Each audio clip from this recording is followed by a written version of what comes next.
হ্যাঁ, শুনতে পাচ্ছ? এবার শুনতে আর দেখতে পাচ্ছ?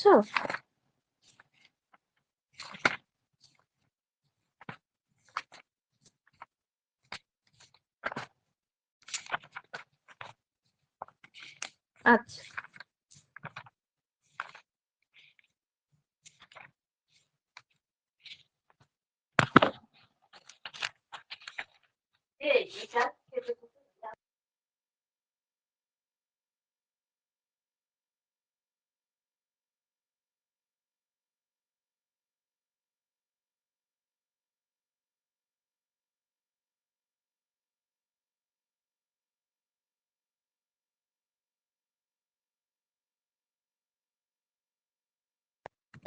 আচ্ছা। আগের দিন তোমার সাইক্লোথাইমিয়া আর ডিসথাইমিয়াটা বলেছিলাম, তাই তো? সাইক্লোথাইমিয়া ডিসথাইমিয়াটা সবাই বুঝতে পেরেছো তো? আচ্ছা, যেটা আমাদের একটা বাকি ছিল সেটা হচ্ছে পোস্টপার্টাম ইমোশনাল চেঞ্জটা। পোস্টপার্টাম বা ম্যাটারনিটি ব্লুজ যেটাকে বলা হয়। আর তার আগে বাকি ছিল তোমার হচ্ছে আমাদের এন্ডোজেনাস ডিপ্রেশন, নিউরোটিক ডিপ্রেশনটা। এন্ডোজেনাস ডিপ্রেশন আর নিউরোটিক ডিপ্রেশন। এন্ডোজেনিক ডিপ্রেশনটা কি? এন্ডোজেনিক ডিপ্রেশনকে তোমার অটোনোমাস ডিপ্রেশন বা বায়োলজিক্যাল বেস ডিপ্রেশনও বলা হয়। আর এক্সোজেনাস ডিপ্রেশন বা নিউরোটিক তোমার ডিপ্রেশন রয়েছে। এন্ডোজেনাস ডিপ্রেশন কি? যেটা ইন্ডিভিজুয়ালের মধ্যে মানে তোমার যে ফ্যাক্ট কি কারণে হয়, ইন্ডিভিজুয়ালের মধ্যে কোনো ফ্যাক্টর রয়েছে তার ফলে হয়, সেটা হচ্ছে তোমার এন্ডোজেনাস ডিপ্রেশন বা অটোনোমাস ডিপ্রেশন বা বায়োলজিক্যাল বেস ডিপ্রেশন। আর নিউরোটিক ডিপ্রেশনটা কি? কোনো স্ট্রেসফুল, বাইরের কোনো স্ট্রেসফুল ইভেন্টের জন্য হচ্ছে। ঠিক আছে? এন্ডোজেনাস ডিপ্রেশন কি? যেরকম তোমার প্রিমরবিড পার্সোনালিটি, সাইক্লোথাইমিক বা ডিসথাইমিক এরকম হতে পারে। নিউরোটিক ডিপ্রেশনের মধ্যে তোমার অ্যাংসিয়াস হতে পারে, প্রচন্ড অবসেশন হতে পারে, মানে ফ্রম আউটসাইড যেটা। বা এক্সোজেনাস ডিপ্রেশনও বলা হয় নিউরোটিকে। এন্ডোজেনাসে কি? তোমার আর্লি মর্নিং উঠে পড়বে, তারপরে তোমার লেট ইনসমনিয়া, তারপরে ঘুমাতে অসুবিধা হবে হচ্ছে নিউরোটিক ডিপ্রেশনে। এন্ডোজেনাস ডিপ্রেশনে পেশেন্ট প্রচুর তোমার সকালের দিকে প্রচুর পরিমাণে ডিপ্রেসড ফিল করবে। ঠিক আছে? আর নিউরোটিক ডিপ্রেশনে তোমার বিকেলের দিকে ডিপ্রেসড ফিল করবে। এন্ডোজেনাস ডিপ্রেশনে পেশেন্ট তোমার একা থাকলে বেশি বেটার ফিল করবে। আর নিউরোটিক ডিপ্রেশনে গ্রুপে থাকলে বেশি বেটার ফিল করবে। ঠিক আছে? এইগুলোই রয়েছে তোমার। আর এন্ডোজেনাসের ক্ষেত্রে রিল্যাপস খুবই কমন, নিউরোটিকের ক্ষেত্রে রিল্যাপসটা আনকমন। ইসিটি, অ্যান্টি ডিপ্রেশন এগুলো এন্ডোজেনাসে দেওয়া হয়। সাইকোথেরাপি, অ্যান্টি ডিপ্রেশন এগুলো নিউরোটিকে দেওয়া হয়। আর মনে রাখবে, এন্ডোজেনাস ডিপ্রেশনে ইনসাইট কখনোই সবসময় অ্যাবসেন্ট থাকে, কখনো প্রেজেন্ট থাকে না। আর নিউরোটিকে হচ্ছে সবসময় অ্যাবসেন্ট থাকে, এই প্রেজেন্ট থাকে ইনসাইটটা। এন্ডোজেনাসে ইনসাইট অ্যাবসেন্ট, আর নিউরোটিকে ইনসাইট প্রেজেন্ট।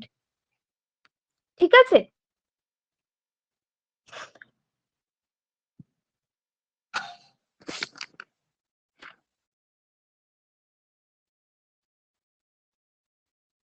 বোঝা গেল এন্ডোজেনাস আর নিউরোটিকটা?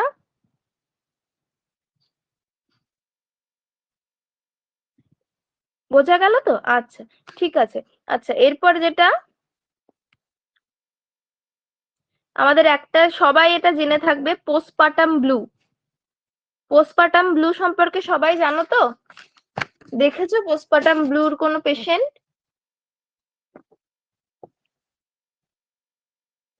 আচ্ছা,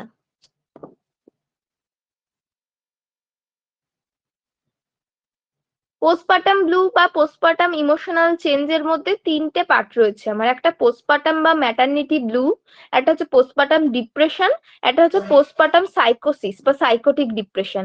পোস্টপার্টাম বা ম্যাটারনিটি ব্লুটা কি? পোস্টপার্টাম বা ম্যাটারনিটি ব্লুটা হলো তোমার ডেলিভারির 48 আওয়ার্স পর থেকে শুরু হয় এবং 3 to 5 ডেজে প্রচুর পরিমাণে থাকে, মোটামুটি 2 সপ্তাহ পর্যন্ত চলে। বেশিরভাগ মাদারই, বিশেষত এখন ওয়ার্কিং ওমেন যারা, টিনেজ মাদারের পরিমাণ অনেক বেশি, তো তাদের বেশিরভাগের ক্ষেত্রেই 50 to 85% ক্ষেত্রেই পোস্টপার্টাম মোমেনদের এই ম্যাটারনিটি ব্লু দেখা যায়। কি হয়? সাইন অ্যান্ড সিমটম কি দেখা যায়? ফিয়ার, অ্যাঙ্গার, তারপরে তোমার কি বলে anxiety, despondency, insomnia, fatigue, express to let down feeling. তারপরে তোমার যেটা হয়, হ্যাঁ এটা পিয়ার যাদব থেকে পড়াচ্ছি।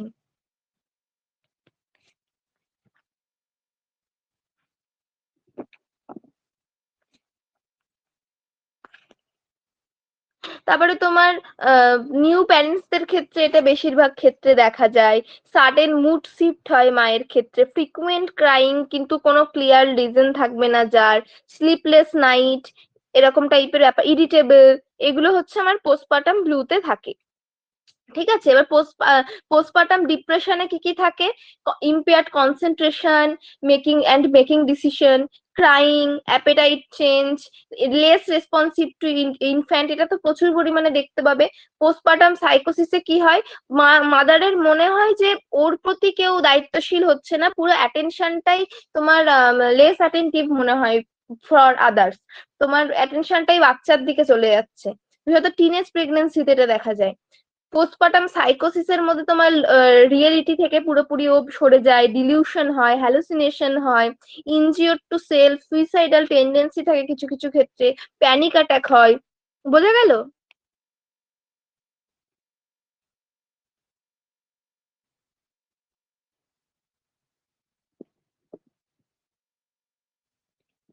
বোঝা গেল এটুকুনি? বোঝা গেল তো, আমি নেক্সটটাই যাব। হয়ে গেছে।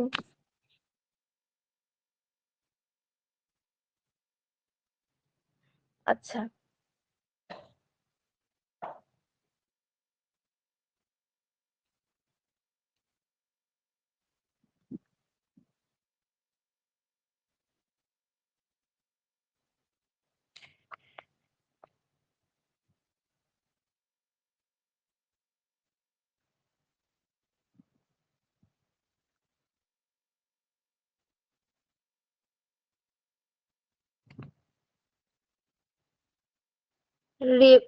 ওটা রেভা রাভান থিওরি ছিল বোধহয়।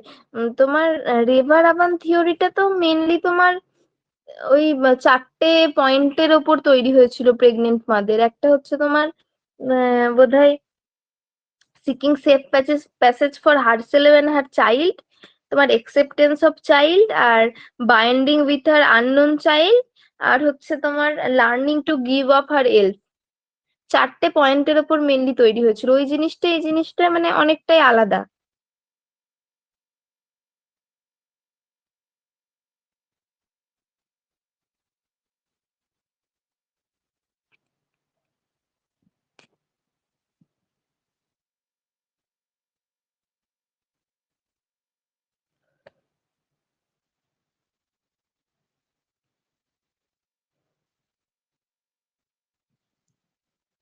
আচ্ছা, সাইক্লোথাইমিয়া ডিসথাইমিয়ার কাছে বলবো। আর চার একটা যে পয়েন্ট হচ্ছে সেটা হচ্ছে তোমার ইনভলিউশনাল মেলানকোলিয়া। ইনভলিউশনাল মেলানকোলিয়া কি, বিশেষত মেনোপজাল পিরিয়ডে বা লেট মিডিল লাইফে এটা দেখা যায়। আপার 45 ইয়ার্স, 50 ইয়ার্স, এই ক্ষেত্রে এটা দেখা যায়। বিশেষত মেনোপজ হওয়ার পর কিছু কিছু দেখবে পেশেন্ট এক্সট্রিম ট্রেসের মধ্যে দিয়ে যায় বা সেভিয়ার ডিপ্রেশনের মধ্যে দিয়ে যায়, বা ডিসপ্যারেইউনিয়া, এই টাইপের সিমটম গুলো পেশেন্টের ক্ষেত্রে দেখা যায়। সেক্ষেত্রে এই পুরো ব্যাপারটাকে বলা হয় ইনভলিউশনাল মেলানকোলিয়া। ঠিক আছে। আচ্ছা, তোমার সাইক্লোথাইমিয়া ডিসথাইমিয়াটা কিছুই না। সাইক্লোথাইমিয়াটা বলেছিলাম যে এটা characterise by short period of mild depression and alternating with short period of hypomania. হাইপোম্যানিয়ারও কিছু সিমটম থাকবে এবং মাইল্ড ডিপ্রেশনও থাকবে। যেরকম হাইপোম্যানিয়ার মধ্যে insomnia, hyper activity, physical restlessness, irritability, grandiosity, increase productivity, creativity, self esteem increase, এই ইনফ্লেটেড সেলফ এস্টিম, এগুলো হয়তো ধরো 3 মাস থাকলো। অল্টারনেটিং উইথ ডিপ্রেসিভ ফেজ, ডিপ্রেশনের ধরো ইনসমনিয়া থাকলো, ফিলিং অফ ইনঅ্যাডিকুয়েসি থাকলো, social withdrawal, loss of libido, interest, suicidal ideation, lethargy, মানে দুটোই থাকবে। মাইল্ড ডিপ্রেশনের শর্ট পিরিয়ড থাকবে, হাইপোম্যানিয়ারও কিছুটা শর্ট পিরিয়ড থাকবে। বোঝা গেল? আর ডিসথাইমিয়াটা কি? ডিসথাইমিয়াটা যদি মাইল্ড ডিপ্রেশন অ্যাডাল্টদের ক্ষেত্রে অ্যাটলিস্ট 2 ইয়ার ধরে একভাবে থেকে যায়, এবং চিলড্রেনদের ক্ষেত্রে তোমার 1 ইয়ার ধরে থেকে যায়, সেক্ষেত্রে তোমার সেটাকে ডিসথাইমিয়া বলা হয়। ঠিক আছে? এক্ষেত্রে তোমার excessive crying, sad, panic attack, guilt, excessive feelings of guiltiness, helplessness, hopelessness, তারপরে তোমার এনার্জি লেভেল রিডিউস করা, ওয়েট চেঞ্জ, তোমার লস হওয়া, অ্যাপেটাইট চেঞ্জ হওয়া, স্লিপিং ডিস্টারবেন্স থাকা, এই সমস্ত ব্যাপারগুলো থাকা যায়। ঠিক আছে? কি লিখেছো? মেডিনাটা কি লিখেছো বুঝতে পারছি না আমি।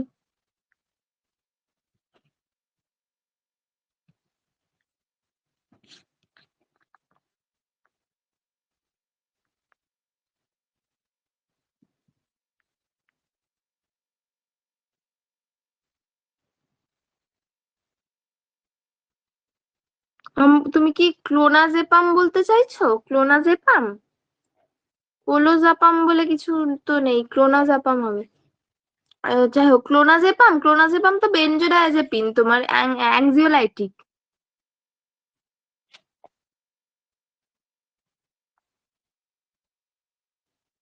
মুডটা কি বলবো?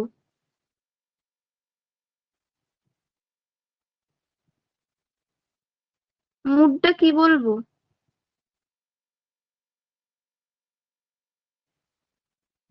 মুডের কি বলবো বলো?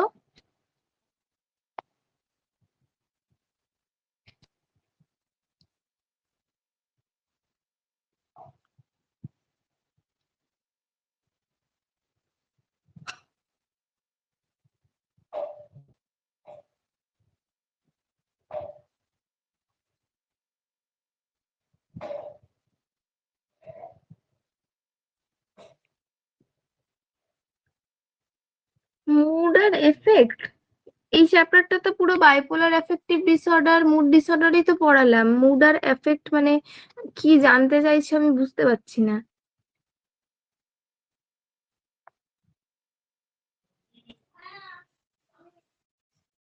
তোমার মুড হচ্ছে যেটা ইন্টারনাল ইমোশনাল চেঞ্জটাকে মুড বলা হয়। আর তোমার এফেক্টটা হচ্ছে যেটা আউটওয়ার্ড, যেটা এক্সপ্রেস করছে, দ্যাট ইজ এফেক্ট। মুড হচ্ছে যেটা তোমার ইমোশনালি ভেতরে ইন্টারনালি চেঞ্জ সাস্টেন্ড রয়েছে, সেটা হচ্ছে মুড। আর এফেক্টটা হচ্ছে তোমার যেটা তুমি আউটবাস্ট করছো, দ্যাট ইজ এফেক্ট।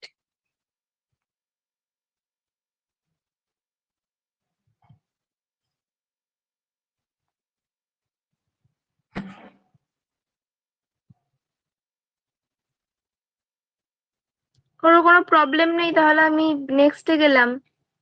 ঠিক আছে? আর কোনো প্রবলেম নেই তো এই চ্যাপ্টারটা থেকে? আমি নেক্সটে গেলাম তাহলে। আচ্ছা। হ্যাঁ হ্যাঁ, আদারের মধ্যে পড়ছে এগুলো।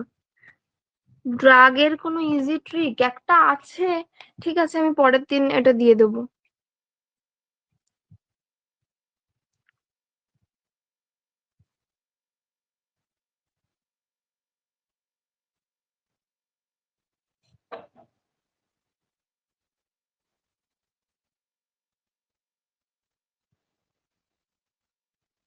আচ্ছা।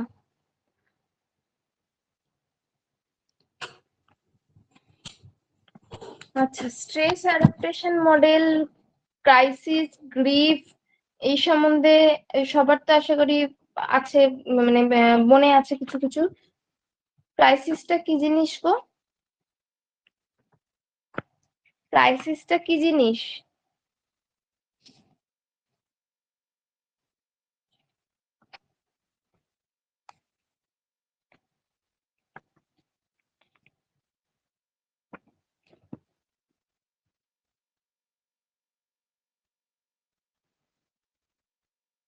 এর আগের পিডিএফটা দাদা আগের দিন তো দিয়েছে বোধহয়।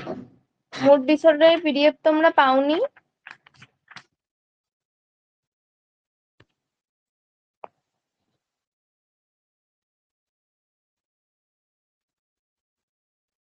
দিয়েছে তো।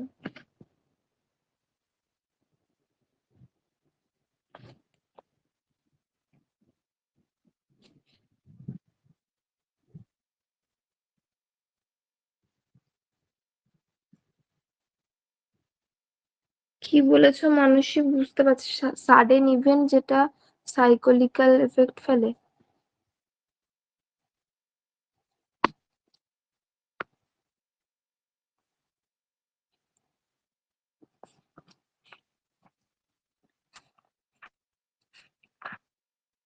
ও আচ্ছা আচ্ছা, ক্রাইসিস কি সেটা বলতে চেয়েছো তাই তো? হ্যাঁ হ্যাঁ, বুঝতে পেরেছি। ঠিক আছে।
নটার সময় কি তোমাদের ক্লাস আছে?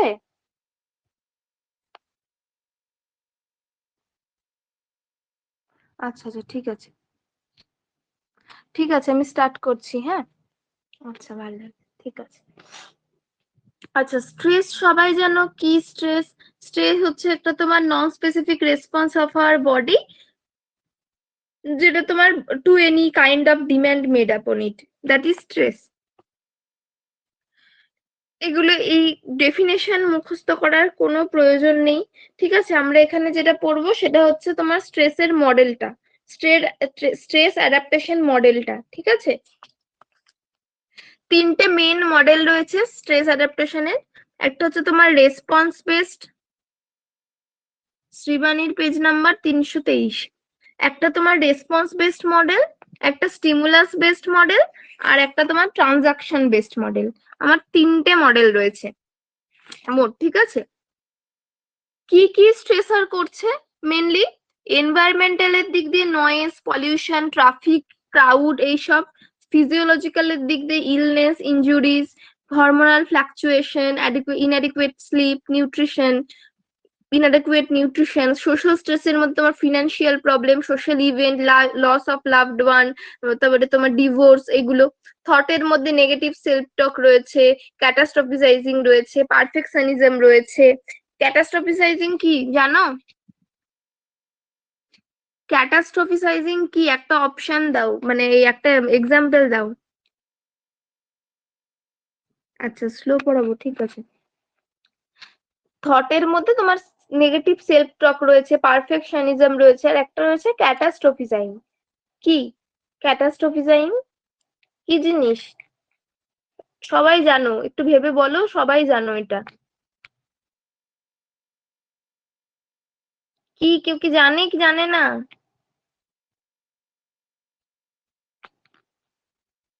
আচ্ছা, ক্যাটাস্ট্রফিসাইজিং হচ্ছে তোমার সোশ্যাল স্টিগমা যেগুলো রয়েছে সেগুলোকে বারবার ভাবা। হ্যাঁ, সেটা তোমার হচ্ছে যেরকম তোমার ওই এক শালিক দেখলে দিন খারাপ যায়, বিড়াল কাটলে দিন খারাপ যাবে, দ্যাট ইজ ক্যাটাস্ট্রফিসাইজিং। প্রচুর যারা করে তাদের মধ্যে স্ট্রেসটা দেখবে খুব পরিমাণ কাজ করে, যে এটা হলো যা, সারাদিনটা খারাপ যাবে। যাই খারাপ যাক না কেন সেটাই বলবে ওইটা দেখেছিলাম বলে যাচ্ছে। ঠিক আছে, যাই হোক, এই স্ট্রেস মডেল আমাদের তিনটে বেস্ট মেন মডেল রয়েছে। সেগুলো কি কি? একটা স্টিমুলাস বেসড মডেল, একটা ট্রানজাকশন বেসড মডেল, একটা রেসপন্স বেসড মডেল। মোট আমাদের তিনটে মডেল রয়েছে। ঠিক আছে, মেনলি আমরা রেসপন্স বেসড মডেলটাই পড়ি, আর বাকিগুলো আমরা কে করেছিল আর হচ্ছে সাল টাল গুলো মনে রাখবো। ঠিক আছে, আমার স্টিমুলাস বেসড মডেলটা কে করেছিল? স্টিমুলাস বেসড মডেলটা করেছিল হোম অ্যান্ড রাহেস মডেল। ঠিক আছে, যেটাকে বলা হয় 1960-তে।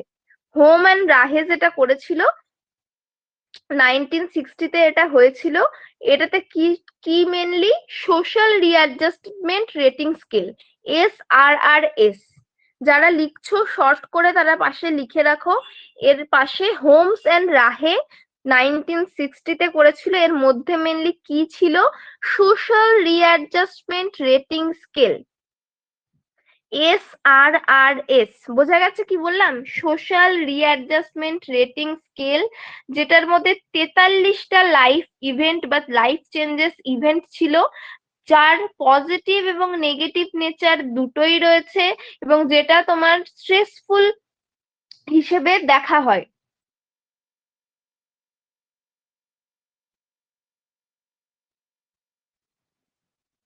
বোঝা গেছে কি বললাম? স্টিমুলাসটা, স্টিমুলাস বেসড মডেল যেটা হোম অ্যান্ড রাহে করেছিল, HOLM, হোম অ্যান্ড রাহে 1960-তে করেছিল। এটার তোমার মেন ভেতরে ছিল যে স্কেলটা, সেটা হচ্ছে SRRS, social readjustment rating scale, develop করেছিল এই স্টিমুলাস বেসড মডেলের মধ্যে। 43টা লাইফ চেঞ্জিং ইভেন্ট ছিল, যেগুলোর পজিটিভ এবং নেগেটিভ দুটোই নেচার রয়েছে, এবং স্ট্রেসফুল, মানে as a considered as stressful event. সেই স্কেলটা দিয়ে এই মডেলটা মেনলি তোমার প্রোভাইড করা হতো। বোঝা গেছে কি বললাম? আচ্ছা,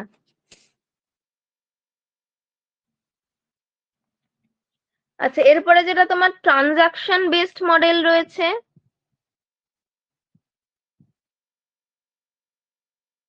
ট্রানজাকশন বেসড মডেলটা তোমার ল্যাজারাসের, মেইনলি ল্যাজারাসের ওয়ার্কের উপর ভিত্তি করে, ল্যাজারাস, LAZARUS, ল্যাজারাসের ওয়ার্কের উপর ভিত্তি করে হয়েছিল 1966-এ। এটা মেইনলি কগনিটিভ, অ্যাফেক্টিভ, অ্যাডাপটিভ, এই তিনটে কোপিং রেসপন্সের ওপর ভিত্তি করে করা হয়েছিল। Cognitive, affective and adaptive. এটাতে মেনলি পার্সনের সঙ্গে এনভায়রনমেন্টের কিরকম ট্রানজাকশন হচ্ছে এটার ওপর বেস্ট করে দেখা হতো। বোঝা গেছে কি বললাম? বোঝা গেল ট্রানজাকশনটা? শুধু এই দুটো থেকে এই দুটোই পড়ার কথা, মানে দরকার, আর কিছু দরকার নেই দুটো থেকে। ঠিক আছে, এরপরে আমরা আসি, আর একবার বলবো, ট্রানজাকশন বেসড মডেলটা ল্যাজারাসের ওয়ার্কের ওপর ভিত্তি করে, ল্যাজারাস 1966-এ হয়েছিল। আর তোমার মেনলি এই ট্রানজাকশন বেসড মডেলে তিনটে জিনিসের ওপর মানে গুরুত্ব দেওয়া হয়েছিল: কগনিটিভ, অ্যাফেক্টিভ আর অ্যাডাপটিভ, এই তিনটে কোপিং রেসপন্সের উপর। মেনলি পার্সন অ্যান্ড এনভায়রনমেন্টের যে ট্রানজাকশন প্রসেস, সেটার উপর ভিত্তি করে এই মডেলটা তোমার এনকম্পাসেস হয়েছিল। বোঝা গেছে? এরপরে আসি যেটা মেন, সেটা হচ্ছে রেসপন্স বেসড মডেল।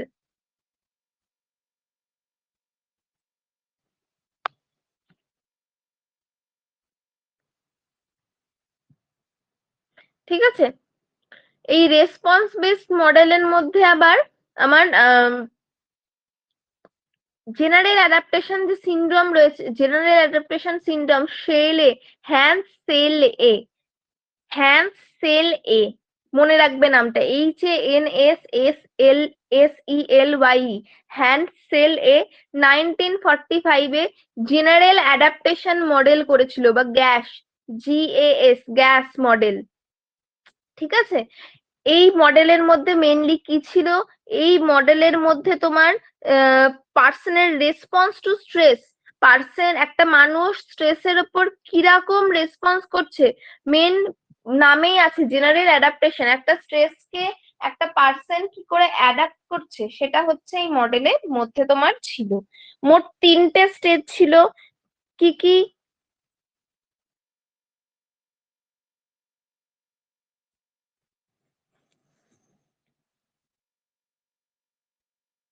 1945-ই বলবে, যেটা মানে আমাদের বুক ফলো, মানে যেটা আর কি শ্রীবাণীটাই বলবে। ঠিক আছে, 1945-ই বলবে। যদি অপশনে 1945 না থেকে 56 থাকে সেক্ষেত্রে বলতে হবে। এরকম অনেক জায়গাতেই অনেক কিছু আছে। হ্যাঁ, মেনলি মানে আমি বলবো WBHRB এর ক্ষেত্রে মেনলি ফলো করবে আমাদের টেক্সট বুকটা, যেটা মানে যেহেতু কোয়েশ্চেন বেশিরভাগই তোমার আমাদের NTS এর টিচাররা করেন, তো ওনারা বুকটাকেই বেশিরভাগ ফলো করেন। ঠিক আছে, আচ্ছা। তো কি তিনটে ছিল আমার, একটা হচ্ছে তোমার অ্যালার্ম, একটা রেজিস্ট্যান্স, একটা হচ্ছে এক্সশন।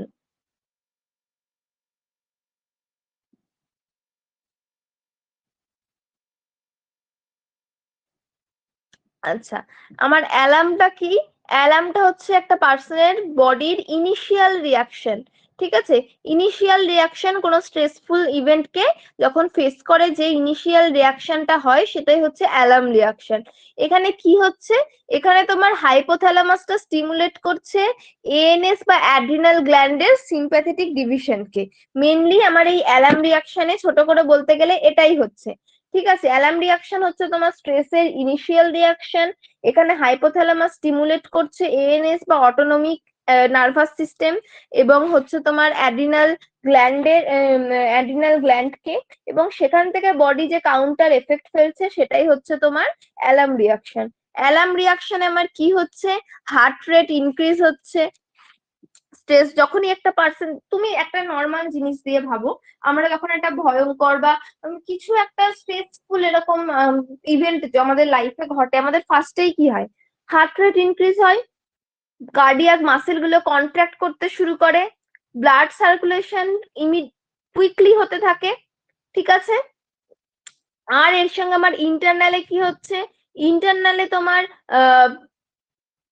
RBC প্রোডাকশন ইনক্রিজ হয়ে যাচ্ছে, ফলে তোমার blood clotting, ability to blood clotting, সেটার পরিমাণটা ইনক্রিজ হচ্ছে, ফলে তোমার এটা তোমার ব্লিডিং ব্লিডিং হওয়াটাকে কন্ট্রোল করে। বোঝা গেল? ব্রিদিং রেটটা ইনক্রিজ পাচ্ছে, রেসপিরেটরি প্যাসেজ আরো ওয়াইডেন হয়ে যাচ্ছে, বেশি ব্রিথ নিচ্ছে পেশেন্ট, মানে যারই হয়, যে পেশেন্ট বলে না, যেটা নর্মাল পার্সনের ক্ষেত্রেও ব্রিথের রেটটা প্রচন্ড পরিমাণে বেশি হচ্ছে। ব্লাড ভেসেল যেগুলো স্কিন এবং ভিসেরাতে সাপ্লাই করে, হার্ট আর লাং ছাড়া বাকি যে ব্লাড ভেসেলস গুলো রয়েছে সেগুলো কনস্ট্রিক্ট হয়ে যাচ্ছে, মানে চেপে যাচ্ছে। At the same time of তোমার ব্লাড ভেসেল যেগুলো স্কেলিটাল মাসেল এবং ব্রেনে সাপ্লাই যাচ্ছে সেগুলো ডাইলেট হয়ে যাচ্ছে। স্কিন আর ভিসেরারটা তোমার কনস্ট্রিক্ট হচ্ছে, ব্রেন এবং স্কেলিটাল মাসেলেরটা ডাইলেট হয়ে যাচ্ছে। বোঝা গেল? ফলে তোমার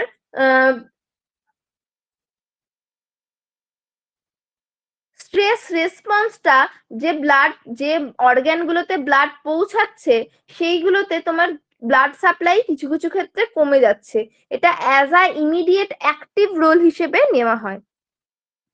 বোঝা গেল কি বললাম, নাকি আরেকবার বলবো?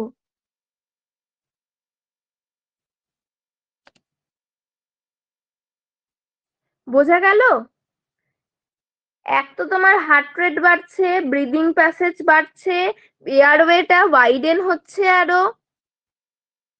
দুই হচ্ছে তোমার ব্লাড সাপ্লাই, মেইন হচ্ছে তোমার স্কিন আর ভিসেরাতে ব্লাড ভেসেল কনস্ট্রিক্ট হচ্ছে, স্কেলিটাল মাসেল ব্রেনে ব্লাড ভেসেল ডাইলেট হচ্ছে, ফলে কিছু কিছু অর্গানে ব্লাড সাপ্লাই ডিক্রিজ হয়ে যাচ্ছে। তারপরে তোমার RBC প্রোডাকশন ইনক্রিজ হচ্ছে, ব্লিডিং কন্ট্রোলে হেল্প করে, যেটা প্রচুর পরিমাণে স্যালাইভা প্রোডাকশন হচ্ছে, ডাইজেস্টিভ এনজাইমটা রিডিউস হচ্ছে, ফলে ডাইজেস্টিভিটিতে প্রবলেম হচ্ছে। এইটা হচ্ছে আমার অ্যালার্ম রিয়াকশনে দেখা যায়। মেনলি স্ট্রেসার গিয়ে হাইপোথ্যালামাসকে স্টিমুলেট করে, হাইপোথ্যালামাস আবার সিম্প্যাথেটিক নার্ভাস সিস্টেম মানে কি অটোনমিক নার্ভাস সিস্টেমে স্টিমুলেট করছে। অটোনমিক নার্ভাস সিস্টেম বা ANS তোমার অ্যাড্রিনাল মেডুলা বা অ্যাড্রিনাল গ্ল্যান্ডকে স্টিমুলেট করছে, ফলে সেখান থেকে ক্যাটেকোলামাইন কি এপিনেফ্রিন আর নরপিনেফ্রিন প্রডিউস হচ্ছে, যেটা তোমার ফ্লাইট রেসপন্স বা অ্যালার্ম রিয়াকশন যেটাই বলো না কেন সেটা প্রডিউস করছে। ঠিক আছে, বডি তোমার কোনো একটা স্টিমুলাস এজেন্ট পেয়েছে, বডি সেটাকে নিজেকে প্রিপেয়ার করছে সেটার অ্যারাউজালটা হওয়ার জন্য। এরপর আসছে resistance. What is resistance? Resistance হচ্ছে স্পেসিফিক স্ট্রেসারটাকে কোপ করার জন্য। স্পেসিফিক যে স্ট্রেসার ইভেন্টটা হয়েছে এটা তোমার জেনারেল অ্যাডাপ্টেশন সিনড্রোমের সেকেন্ড স্টেজ। স্পেসিফিক যে স্ট্রেসটা হয়েছে সেটার সঙ্গে কোপ করার জন্য আমার হচ্ছে যে স্টেপটা রয়েছে সেটা হচ্ছে তোমার রেজিস্ট্যান্স বা অ্যাডাপটিভ স্টেজ।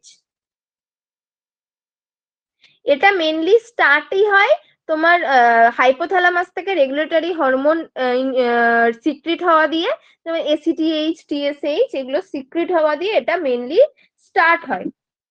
ঠিক আছে, এছাড়াও তোমার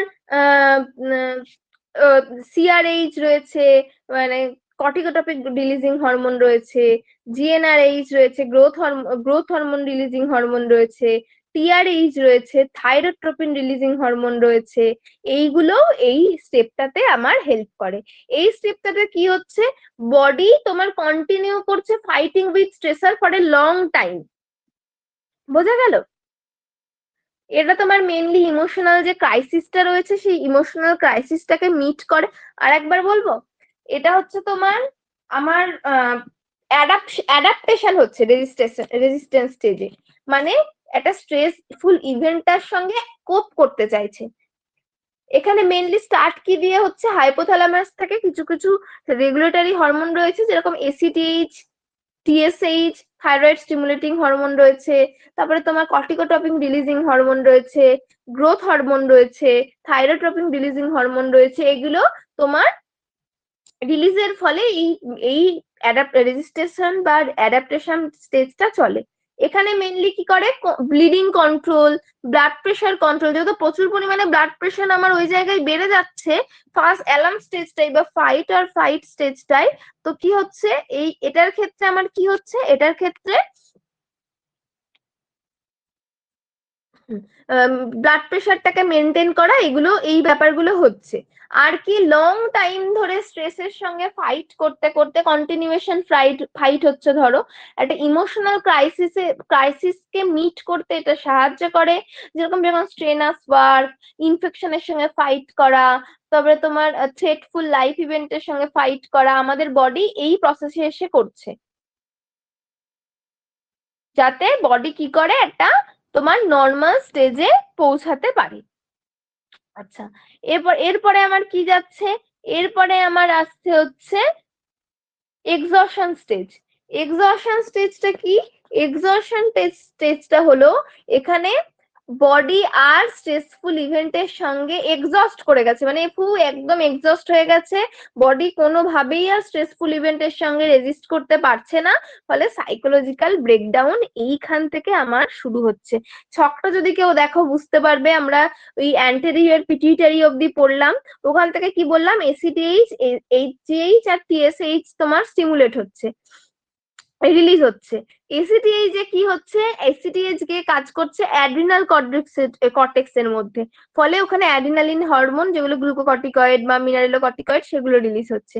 লিভারে কি বললাম, লিভারের তোমার প্রথমত তো ওইদিকে তোমার ডাইজেস্টিভ সিস্টেমটা একদম এনজাইম গুলো রিডিউস হয়ে গেছিল, প্রচুর পরিমাণে স্যালাইভা প্রোডাকশন হচ্ছিল, এর সঙ্গে সঙ্গে গ্লাইকোজেনেসিসে তোমার এনার্জির সাপ্লাইটা প্রচুর পরিমাণে কমে যাবে এবং হচ্ছে ফ্যাটের ব্রেকডাউন হবে। আর কি, টিএসএইচ এদিকে করবে থাইরয়েড গ্ল্যান্ডে এসে তোমার এনার্জি সাপ্লাই করবে, তার ফলে কার্বোহাইড্রেট গুলোর ব্রেকডাউন হয়ে যাবে, ফলে পেশেন্ট অলরেডি তোমার এক্সহশন স্টেজে পৌঁছে যাবে। এক্সহশন স্টেজে আমার কি হচ্ছে, সেল অলরেডি মরতে শুরু করে, অর্গান অলরেডি উইকেন হয়ে যায়, ফলে লং টার্ম রেজিস্ট্যান্স তোমার কি করে, বডিকে হেভি ডিম্যান্ড পাঠায়। ঠিক আছে, ব্লাড ভেসেল, হার্ট, অ্যাড্রিনাল কর্টিক্স যেগুলো রয়েছে সেগুলোতে প্রচুর পরিমাণে স্ট্রেন হয়, সাডেনলি প্রচুর পরিমাণে স্ট্রেন হয়, ফলে এই কতটা স্ট্রেস হ্যান্ডেল করতে পারছে একটা লার্জ এক্সটেন্টে জেনারেল হেলথের, সেটা এই এক্সহশন স্টেজের ওপর আমার নির্ভর করছে। লং টার্ম রেজিস্ট্যান্স তোমার যেহেতু বডির ওপর একটা হেভিলি ডিম্যান্ড বা স্ট্রেন ফেলে দিচ্ছে হার্ট বা ব্লাড ভেসেলস গুলোর মধ্যে, যেগুলো বডি অর্গান কে প্রচুর পরিমাণে উইক করে দিচ্ছে, এবং সেলস গুলো তোমার সেলস গুলো আস্তে আস্তে ডাই, মানে আলটিমেটলি রেডি টু ডাই। ঠিক আছে, বোঝা গেছে এতটা কি বললাম, বোঝা গেছে? কোথাও বুঝতে অসুবিধা হলে বলো।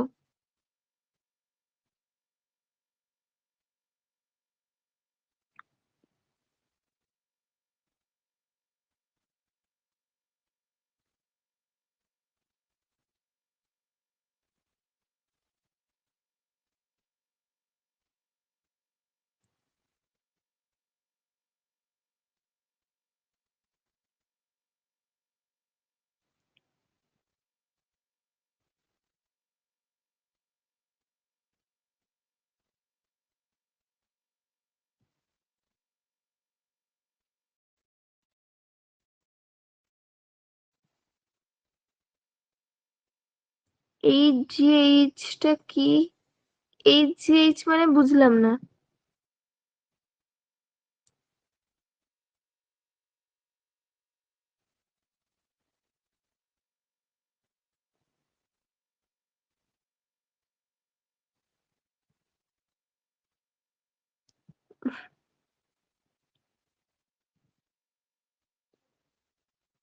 হ্যাঁ, মেনলি ছকটা মনে রাখলেই তোমার হবে।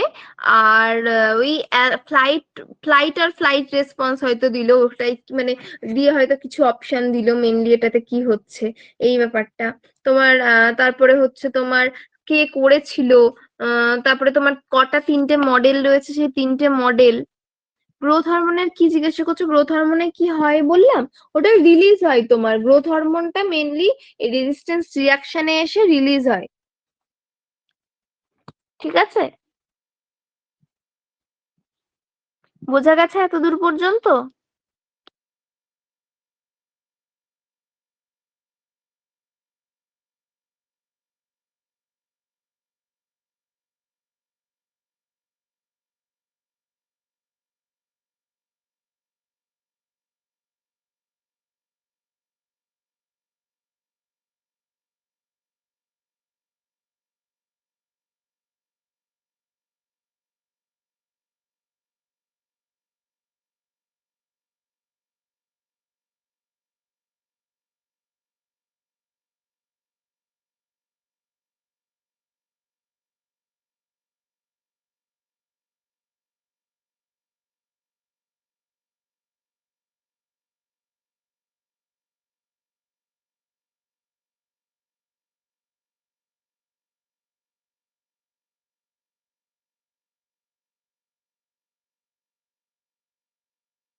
ঠিক আছে,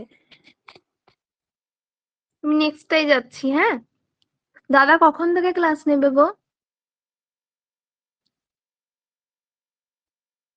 দাদা কখন থেকে ক্লাস নেবে? আচ্ছা ঠিক আছে, তাহলে তো অসুবিধা নেই। আচ্ছা।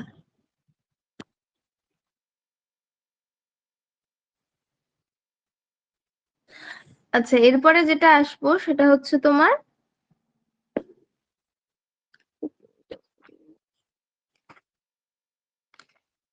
আচ্ছা এরপরে গ্রিফটা, হ্যাঁ গ্রিফটা পড়াচ্ছি এরপরে।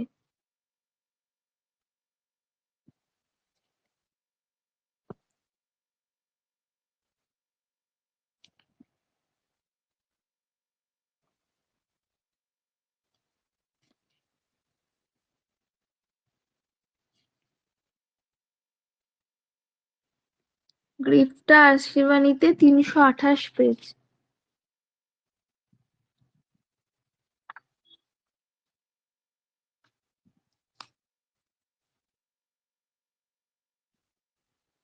বিরিভমেন্ট কি, মর্নিং কি, এটা সবাই জানা আছে তো? বিরিভমেন্ট, মর্নিং, মর্নিং এই জিনিসটা কি জিনিস? বিরিভমেন্ট কি জানো? কেউ বলো বিরিভমেন্টটা কি?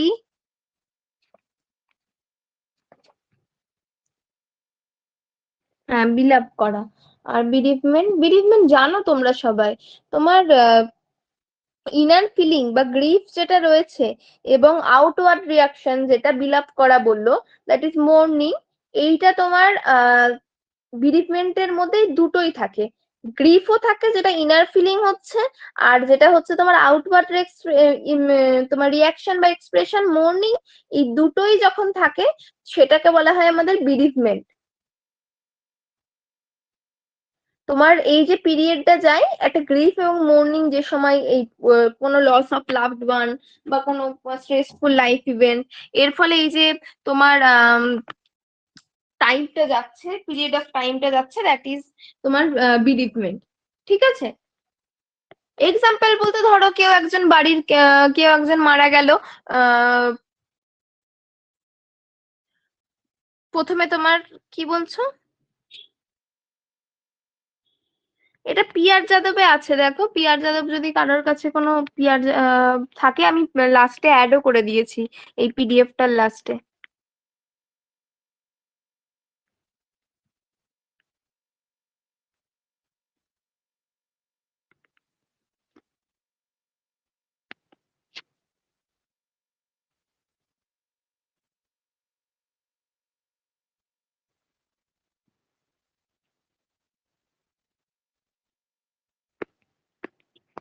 এটার এক্সাম্পল বলতে তোমার গ্রিফের এক্সাম্পল তুমি বলতে পারো ইন্টারনাল যে ফিলিং গুলো হবে, loss of appetite, extreme tiredness, sudden crying বা অ্যাঙ্গার, ট্রাবল স্লিপিং, এইগুলো হচ্ছে তোমার গ্রিফের মধ্যে পড়ে।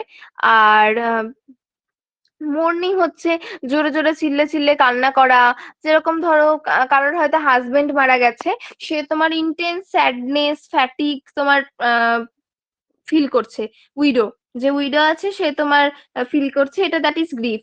এন্ড যখন ধরো সে প্রচুর জোরে জোরে কাঁদছে, এই ব্যাপারগুলো হচ্ছে তোমার মর্নিং এর মধ্যে পড়ে, আউটওয়ার্ড এক্সপ্রেশন যেটা আর কি।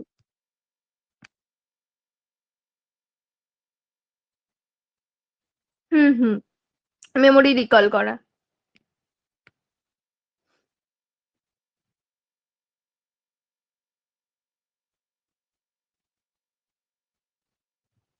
অ্যাকচুয়ালি হ্যাঁ, পুরোটাই মেমোরি, তোমার মেমোরি রিকল কর মানে মানে একজন কাছে। হ্যাঁ, এটা গ্রিফ, ভেতরে কষ্ট হচ্ছে বা ভেতরে যে ইন্টারনাল সিমটম গুলো দেখা যাচ্ছে, আর বাইরে চিল্লে চিল্লে কাঁদছে, তার লসের সঙ্গে ডিল করছে বিভিন্ন রকম কথাবার্তা নিয়ে, এই ব্যাপারগুলো হচ্ছে বিলাপ করা যেটাকে বললে, তারপরে তোমার বিভিন্ন রকম মেমোরি রিকল করছে, দ্যাট ইজ মোর্নিং। ঠিক আছে, এবার আমরা যেটা আছি সেটা হচ্ছে grief. What is grief? Grief কি জিনিস? গ্রিফ যেটা বললাম যে তোমার একটা normal process of reacting to a loss. কোনো লসের প্রতি তোমার কেমন রিয়াক্ট করবে পেশেন্ট, পার্সন, কোন একটা পার্সন, সেটার যে নর্মাল প্রসেসটা, সেটাই হচ্ছে আমার গ্রিফ। গ্রিফ মডেলটা সবাই জানো নিশ্চয়ই। কি মডেল গ্রিফের? গ্রিফের মডেলটার কি শর্টে আমরা কি বলি গ্রিফের মডেলটাকে? কুবলার রস যে মডেলটা রয়েছে সেটাকে শর্টে আমরা কি বলি? ডাবডা। হ্যাঁ, একদমই তাই, ডাবডা। তো আমার গ্রিফের মডেলটাকে, থিওরি যেটা রয়েছে সেটা কুবলার রস থিওরি, 1969-এ হয়েছিল। তোমার এটার মধ্যে পাঁচটা তোমার স্টেজ রয়েছে: denial, anger, bargaining, depression, acceptance. ডেনায়েলটা কি? ফার্স্টে হচ্ছে তোমার patient, first stage of disbelief and shock. এখানে হচ্ছে তোমার কোনোভাবেই যে পার্সন সে তার লসটাকে অ্যাকসেপ্ট করতে পারবে না, পুরো ডেনাই করবে। অ্যাঙ্গারে কি আসবে? অ্যাঙ্গারে তোমার এই যে আহ, যে লাভড ওয়ান ডিসপ্লেসড হয়েছে বা কেয়ার গিভার বা গডের প্রতি রাগ, কেন আমার সঙ্গে এটা হচ্ছে, এটা ঠিক নয়, দিস ইজ অ্যাঙ্গার। বার্গেনিং কি? ভগবানের সঙ্গে বা যার সঙ্গে এটা হয়েছে বা লাভড ওয়ান যার উপর হয়েছে, সমস্ত কিছুর ওপরেই এটা একটা বার্গেন হবে, যে তুমি যদি ধরো কারোর কোনো ক্যান্সার হয়েছে, তো তার মা এরকম বার্গেন বলতে ধরো তার মা এরকম বলবে যে ভগবান তুমি আমার ছেলেকে ঠিক করে দাও, তাহলে হচ্ছে আমি তোমাকে হরিণ নোট দেবো, হরিণ লুট দেবো যেটা বলে আর কি, দেখবে বেশিরভাগ ঠাকুমা দিদারা করে। তো দ্যাট ইজ হচ্ছে বার্গেন করা। ঠিক আছে, ঠাকুরকে কিছু মানত করা যেটাকে বলি আর কি, মানত করছে। হ্যাঁ, মানত করা। আর ডিপ্রেশন হচ্ছে এবার ও এই স্টেজে এসে লসটা বুঝতে পারবে, লসের কি ইম্প্যাক্ট সেটা এই স্টেজে এসে পড়বে, ডিপ্রেশন স্টেজে। তোমার মেনলি লস এনজাইটি, কি কি কি লস করেছে, কোয়াইট ডেসপারেশন, এইগুলো পুরোটাই তোমার এই ডিপ্রেশন স্টেজে পড়বে। আর অ্যাকসেপ্টেন্স স্টেজে এসেও লসটাকে পুরোপুরি তোমার কি লস হয়েছে পুরো জিনিসটাকেই ও ফিল করতে পারবে এবং রিয়েলিটিতে ফোকাস করবে অ্যাকচুয়ালি। That is acceptance. এটা সবাই জানে, এখানে আলাদা করে কিছু বলার নেই। শুধু তোমার কিছু গ্রিপের টাইপ আছে যেগুলো জেনে রাখতে হবে আমাদের। উম পাঠিয়েছি।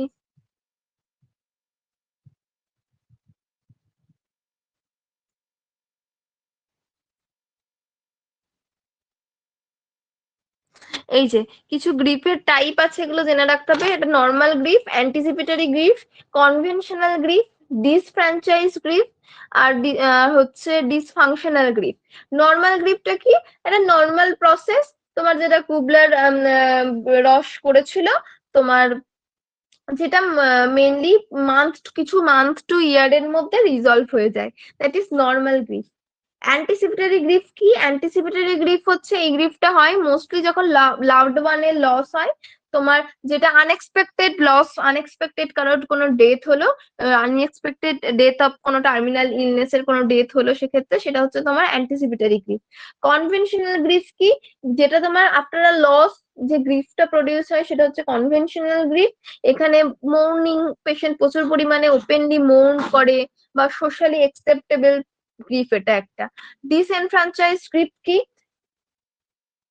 ডিসএনফ্রাঞ্চাইজ গ্রিফ হচ্ছে যেটা সোশ্যালি অ্যাকসেপ্টেবল নয়, কোনো রকমেই সোশ্যালি অ্যাকসেপ্টেবল নয়। এক সেকেন্ড, হ্যাঁ।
হ্যাঁ, ডেথ যখন এক্সপেক্টেড তখন তোমার সেটা অ্যান্টিসিপেটরি গ্রিফ হবে। কোনো টার্মিনাল ইলনেস হয়তো ডক্টর বলে দিয়েছে বেশি দিন বাঁচবে না, দ্যাট ইজ অ্যান্টিসিপেটরি ইলনেস, এই গ্রিফ।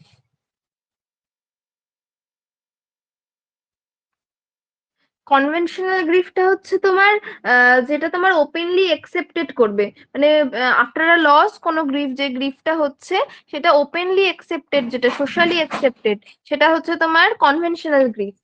আর ডিসএনফ্র্যাঞ্চাইজ গ্রিফ হচ্ছে যেটা তোমার সোশ্যালি অ্যাকসেপ্টেড নয়, ঠিক আছে, বা সোশ্যালি বা ওপেনলি কোনো বিষয়ে আলোচনাও করা হয় না। যেরকম ধরো কেউ সুইসাইড করেছে, এইডস বা কোনো সেক্সুয়াল ট্রান্সমিটেড ডিজিজের জন্য ডেথ হয়েছে, perinatal death, abortion, death of নিজের কোনো পেট, বা এক্স, বা কোনো ব্রেকআপের পর কোনো সুইসাইড হয়েছে, সেটা হচ্ছে তোমার ডিসএনফ্র্যাঞ্চাইজ, যেটা তোমার কোনো রকম অ্যাকসেপ্টেবল নয়, ঠিক আছে। আর ডিসফাংশনাল গ্রিফ বা ওপেনলি যেটা আলোচনা করতে পারে না, সেটা হচ্ছে ডিসএনফ্র্যাঞ্চাইজ। আর ডিসফাংশনাল গ্রিফটা হচ্ছে তোমার প্রোগ্রেস করে না, মানে কোপ করতে পারে না। দেখবে অনেকেই বহুদিন যাওয়ার পরও তার লাভড ওয়ানের মরাটাকে বা কোনো মারা যাওয়াটাকে একসেপ্ট করতে পারছে না, কোনো বা কোনো তার কোনো ডিজিজ টার্মিনাল ইলনেসটাকে একসেপ্ট করতে পারছে না, দ্যাট ইজ ডিসফাংশনাল গ্রিফ। বোঝা গেল কি বললাম?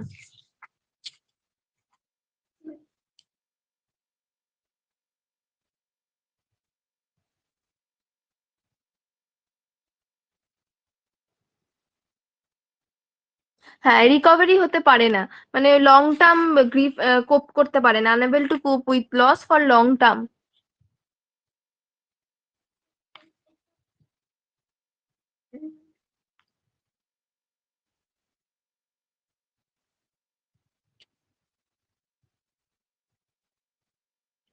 লাস্টেরটা বলবো? লাস্টেরটা তোমার যেটা বললাম সেটা হচ্ছে ডিসফাংশনাল গ্রিফ, যেটা তোমার unable to cope with loss for a long term, long period of time.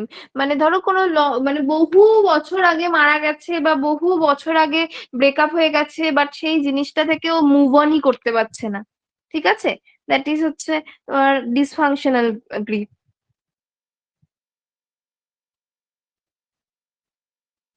আমি স্ট্রেস, গ্রিফ, ক্রাইসিস এই চ্যাপ্টারটা পড়াচ্ছি আজকে।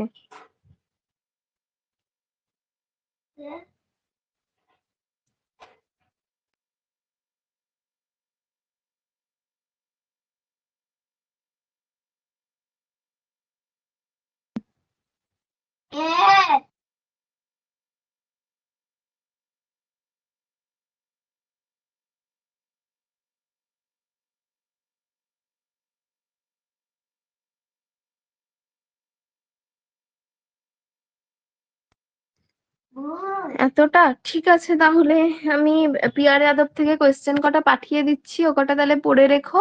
আমি তাহলে ক্রাইসিসটা নেক্সট দিনই পড়াবো। ঠিক আছে, থ্যাংক ইউ। ঠিক আছে, ওকে, গুড নাইট।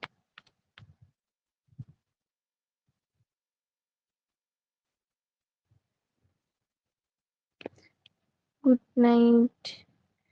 চলো।